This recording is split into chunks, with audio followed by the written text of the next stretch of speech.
परभणी जिल्ह्यात यावर्षी आधी पाऊस आणि आता सततच्या बदलत्या वातावरणामुळे जी पिकं आहेत त्याचं मोठं नुकसान झालेलं आहे।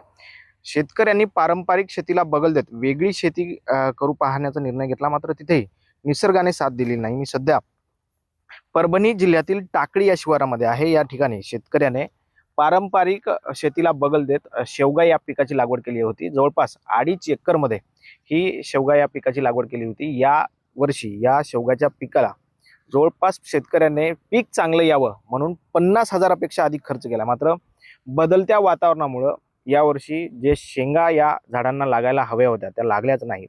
भाव जरी बाजारामध्ये याला उच्चांक असला तरी मात्र शेतकऱ्यांना उत्पादन न झाल्यामुळे शेतकऱ्यांचं मोठं नुकसान झालेलं आहे। 50-60 हजार रुपये खर्च करून याला एकरी 5,000 रुपये देखील उत्पन्न मिळत नसल्याचं शेतकऱ्यांनी आरोप केलेला आहे। आणि अशा परिस्थितीमध्ये अशा शेतीला सरकार देखील काही कवच देत नाही, विमा देत नाही आणि त्यामुळे शेतकऱ्यांचं मोठं नुकसान होतं।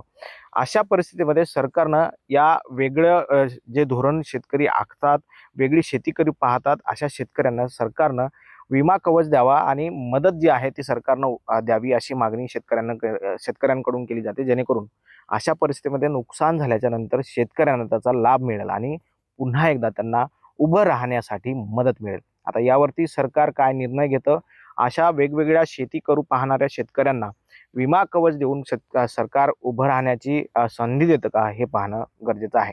कॅमेरा पर्सन सुदर्शन पाटील सह ज्ञानेश्वर उंडाळ, TV9 मराठी, परभणी।